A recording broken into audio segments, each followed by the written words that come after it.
Miss Swati Maliwal ji. Thank you chairman sir. Sir, हमारे देश में हर 15 मिनट में एक महिला के साथ रेप होता है। देश में महिला आयोग 1992 में बने, लेकिन आज तक ना तो इनके पास पावर्स हैं, ना रिसोर्सेज और ना ही ऑटोनॉमी। पार्लियामेंट्री कमिटीज सालों से इन इश्यूज को पॉइंट कर रही हैं, लेकिन रिपोर्ट्स धूल खा रही हैं और महिलाएं न्याय का इंतजार कर रही हैं। सर, जून 2020 से झारखंड विमेन कमीशन बंद पड़ा है। आज दिल्ली महिला आयोग का भी यही हाल है। पिछले 2 साल से वहां भी ताला लगा हुआ है। सर, जब न्याय की संस्था ही बंद हो जाएगी तो महिलाएं कहां जाएंगी? सर, 2015 से 2024 के बीच में हमने दिल्ली महिला आयोग में 1,74,000 केसेस की सुनवाई करी। हेल्पलाइन में 40 लाख कॉल्स अटेंड करे। रेप सर्वाइवर्स को 2 लाख कोर्ट हियरिंग्स में असिस्ट किया।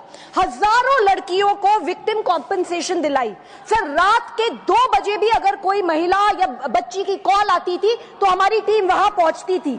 सर, एक 14 साल की बच्ची को दिल्ली के एक बड़ी कोठी से हमने बाहर निकाला। उससे दिन भर काम कराया जाता था, सिर्फ एक बार खाना दिया जाता था, बेरहमी से मारा जाता था। उसके हाथ पे गर्म इस्त्री से जलाने के निशान थे, मुंह को कैंची से काटा हुआ था। सर, ऐसी कितनी लड़कियां आज बंद कमरों के पीछे छुपी हुई हैं।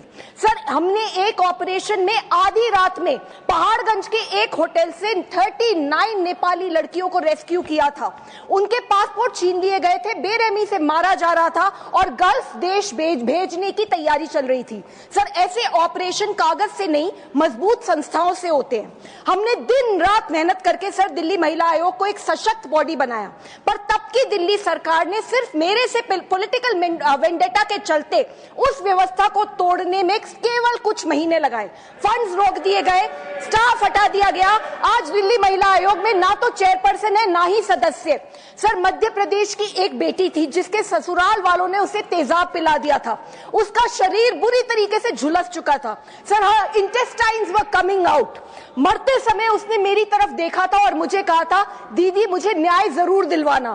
सर, आज वो केस भी दिल्ली महिला आयोग की हजारों फाइलों की तरह धूल में दब गया है। सर, केंद्र और राज्य सरकारों को तुरंत महिला आयोगों के सभी खाली पदों को भरना चाहिए। दिल्ली महिला आयोग को फिर उसी शक्ति और संकल्प के साथ खड़ा करना चाहिए। Question number 316 doctor Bhim Singh. Sir, Bharat के भोले भाले मोबाइल फोन यूजर को कैसे रोज लूटा जा रहा है, ये एक्सपोज करने के लिए आज मैं सदन में खड़ा हुआ हूं। सर, जब एक यूजर अपना मोबाइल फोन रिचार्ज कराता है तो उसे अपने रिचार्ज प्लान के हिसाब से डेली की डेटा लिमिट मिलती है, 1.5 GB, 2 GB या 3 GB प्रतिदिन। लेकिन ये डेली की डेटा लिमिट जो होती है रात 12 बजे समाप्त हो जाती है, जैसे ही दिन खत्म होता है, और ये अनयूज डेटा जो है ये फोरफिट हो जाता है। ये अगले दिन रोल ओवर या नेक्स्ट डे कैरी फॉरवर्ड नहीं होता है। कंज्यूमर से पैसा तो पूरे डेटा का लिया जाता है, लेकिन ये अनयूज डेटा, जो बचा हुआ डेटा होता है, ये एक्सपायर हो जाता है जैसे दिन समाप्त होता है। सर, फर्ज करिए कि महीने की शुरुआत में आपने अपनी गाड़ी में 20 लीटर पेट्रोल भरवाया, महीने के अंत तक 15 लीटर पेट्रोल कंज्यूम हो गया, 5 लीटर बच गया, तो क्या महीने के अंत पे पेट्रोल पंप वाला आकर आपको कहता है कि 5 लीटर पेट्रोल वापस कर दो क्योंकि उसकी वैलिडिटी समाप्त हो गई? नहीं, क्योंकि आपने पैसा पूरे 20 लीटर का दिया है। ठीक इसी तरह जितने डेटा का पैसा हमसे लिया जाता है उतना डेटा हमें यूज करने दिया जाए, वो एक्सपायर ना हो। ये हमारे मेहनत के पैसे से खरीदा गया डेटा है। और सर, चालाकी देखिए, आजकल के रिचार्ज प्लान्स में डेली की डेटा लिमिट होती है, मंथली की डेटा लिमिट नहीं होती, क्योंकि मंथली की डेटा लिमिट के अंदर मैक्सिमम डेटा की खपत का कंज्यूम करने की प्रोबेबिलिटी यानी कि संभावना ज्यादा होती है। एक महीने के भीतर या मान लीजिए 4-7 दिन कोई व्यक्ति व्यस्त है या बीमार है, लेकिन बचे हुए दिन में या जब उसकी छुट्टी होती है वो ज्यादा डेटा कंज्यूम कर सकता है। इसीलिए मैक्सिमम डेटा मंथली प्लान में कंज्यूम होता है। इसके चलते आज टेलीकॉम ऑपरेटर डेली की डेटा लिमिट वाला प्लान पुश करते हैं। सर, आज इंटरनेट सिर्फ एक एंटरटेनमेंट या मनोरंजन का सोर्स नहीं है, यह एक प्रकार से हमारे जीवन के लिए एसेंशियल बनता जा रहा है। It is like digital oxygen, हर चीज के लिए इंटरनेट चाहिए। और इसीलिए आज करोड़ों भारतीयों का जब लाखों जीबी डेटा रोज एक्सपायर हो जाता है, अनयूज्ड बचा हुआ डेटा, क्योंकि उसकी वैलिडिटी समाप्त हो गई, तो यह सवाल अब सिर्फ डेटा का नहीं है सर, यह कंज्यूमर राइट्स का सवाल बन चुका है। इसीलिए मेरी 3 स्पष्ट मांगे आज सदन में। पहली मांग, ये नियम बने कि डेटा कैरी फॉरवर्ड यानी कि डेटा रोल ओवर की सुविधा हर यूजर को दी जाए, यानी कि दिन के अंत पे आपका जितना जीबी डेटा बच गया वो अगले दिन के आपके डेली के डेटा पैक में जोड़ा जाए, वैलिडिटी के साथ समाप्त ना हो।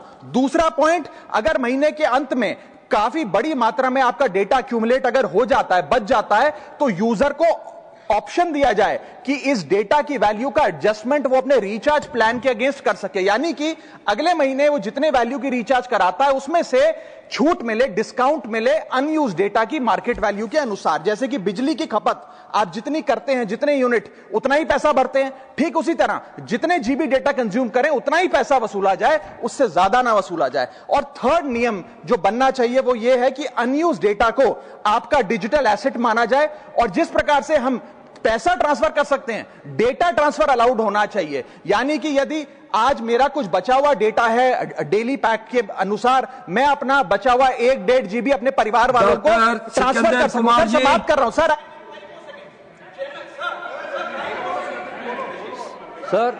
सिकंदर कुमार जी, आपने हिमाचल प्रदेश के कांगड़ा और हमीरपुर जिलों को जोड़ने के लिए बसंती पट्टन और खेरी के बीच ब्यास नदी पर दोहरे लेन के पुल के निर्माण की अवस्था पर बोलने का अवसर दिया। आपका बहुत बहुत आभार। सभापति जी, मैं सदन के माध्यम से भारत सरकार और विशेष रूप से केंद्रीय सड़क परिवहन एवं राजमार्ग मंत्रालय का ध्यान हिमाचल प्रदेश के एक अत्यंत महत्वपूर्ण विषय की ओर आकर्षित करना चाहता हूँ। जिला कांगड़ा और हमीरपुर की सीमाओं को जोड़ने के लिए ब्यास नदी पर बसंती पट्टन और खेरी के बीच एक डबल लेन पुल का निर्माण समय की मांग है। वर्तमान में कांगड़ा और हमीरपुर जिलों के बीच सीधा संपर्क न होने के कारण यात्रियों को लंबा और कठिन रास्ता तय करना पड़ता है। बसंती पट्टन और खेरी के बीच का यह क्षेत्र भौगोलिक रूप से एक दूसरे के करीब होते हुए भी ब्यास नदी के कारण बटा हुआ है। एक आधुनिक पुल के अभाव में स्थानीय जनता, छात्रों, मरीजों और व्यापारियों को भारी असुविधा का सामना करना पड़ता है। हिमाचल प्रदेश के पहाड़ी भूगोल में सड़कों और पुलों का जाल न केवल परिवहन का माध्यम है, बल्कि यह आर्थिक विकास और आपातकालीन कनेक्टिविटी की जीवन रेखा भी है। वर्तमान में कांगड़ा और हमीरपुर जिलों के बीच सीधा और सुगम संपर्क सीमित है। इसी को ध्यान में रखते हुए ब्यास नदी पर बसंती पट्टन और खेरी के बीच एक नए दोहरे लेन वाले पुल बनाने की आवश्यकता है। यह पुल कांगड़ा और हमीरपुर जिलों को आपस में सीधे जोड़ेगा, जिससे दोनों क्षेत्रों के बीच यात्रा का समय काफी कम हो जाएगा। पहाड़ी क्षेत्रों में भूस्खलन या अन्य अवरोधों की स्थिति में यह वैकल्पिक मार्ग अत्यंत महत्वपूर्ण सिद्ध होगा। बेहतर कनेक्टिविटी से स्थानीय व्यापार, कृषि उत्पादों के परिवहन और पर्यटन को बढ़ावा मिलेगा, जिससे क्षेत्रीय अर्थव्यवस्था को मजबूती मिलेगी। बसंती पट्टन और खेरी के बीच ब्यास नदी पर प्रस्तावित दोहरे लेन का पुल केवल एक ढांचागत परियोजना नहीं है, बल्कि यह क्षेत्र के समावेशी विकास का द्वार है।